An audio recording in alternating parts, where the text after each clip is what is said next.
Hello viewers, இன்றைக்கி healthy home சமையலில் instant புளிக்காய்ச்சல் mix எப்படி செய்யுதுன்னு பார்ப்போம். அதுக்கு தேவையான பொருட்கள் 100 கிராம் புளி, 25 ml ஆயில், 1 ஸ்பூன் உப்பு, 1 ஸ்பூன் மஞ்சள் பவுடர், 1/2 ஸ்பூன் சீனி. இப்போ நான் புளியை 1.5 டம்ளர் தண்ணியில் ஊற வச்சுருக்கேன்.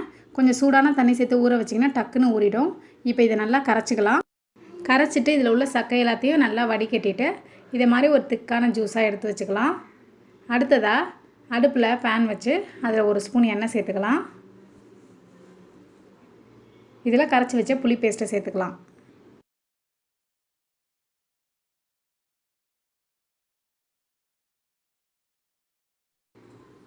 இதோட 1 ஸ்பூன் மஞ்சள் பவுடர்,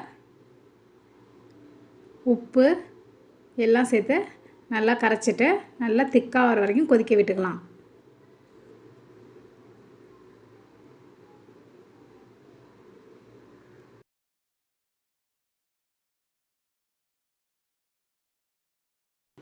இப்போ புளி கொதிச்சு நல்லா திக்காகிட்டு இதோட நம்ம சீனி சேர்த்துக்கலாம். அப்புறம் மீதி இருக்கிற எண்ணெயும் சேர்த்து ஒரு கொதிக்க விட்டு ஆஃப் பண்ணிக்கலாம். இந்த புளி பேஸ்ட் வந்து 1 கிலோ சாதத்துக்கு.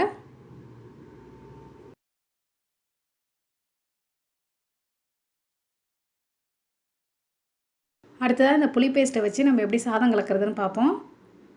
நம்ம ஏற்கனவே செஞ்சு வச்ச புளி பேஸ்ட், 1 ஸ்பூன் எண்ணெய், 2 ஸ்பூன் கடலைப்பருப்பு, 1 ஸ்பூன் கடுகு, நிலக்கடலை, கொத்தமல்லி தழை, 5-6 பல் பூண்டு, 2 வெங்காயம். அடுத்ததாக பேனில் 1 ஸ்பூன் எண்ணெய் சேர்த்துக்கிட்டு எண்ணெய் சூடானோடனே அதில் கடுகு போட்டுக்கலாம்.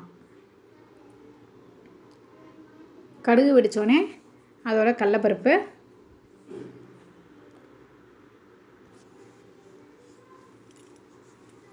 இப்போ கடலைப்பருப்பு நல்லா செவந்துட்டு இதோட வெங்காயம் சேர்த்துக்கலாம். அதோட 4 பச்சை மிளகாய் வரப்புக்காக. இதோட நான் இப்போ 6-7 பல் பூண்டு பொடியாக கட் பண்ணதை சேர்க்குறேன். அப்புறம் இந்த வெங்காயத்துக்கு தேவையான அளவு சால்ட், அதோட வாசனைக்காக கருவேப்பிலை. இப்போ இந்த வெங்காயத்தை நல்லா வதக்கிக்கலாம்.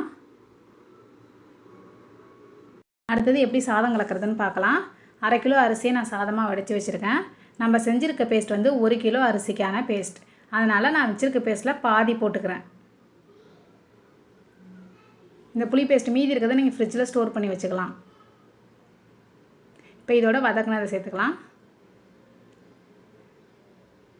நிலக்கடலை போட்டுக்கலாம். இதில் இந்த சாதத்துக்கு தேவையான அளவு உப்பு சேர்த்துக்கலாம்.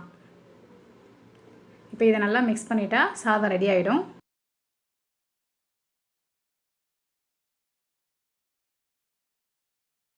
இப்போ இது நல்லா மிக்ஸ் பண்ணியாச்சு. புளி சாதம் ரெடி ஆகிட்டு. புளி சாதம்னா பொதுவாக வெங்காயம் பூண்டெல்லாம் போட மாட்டாங்க. ஆனால் இந்த புளி சாதத்தில் நம்ம வெங்காயம் பூண்டெல்லாம் போட்டிருக்கோம். இது ஒரு வித்தியாசமான வெரைட்டி ரைஸாக இருக்கும்.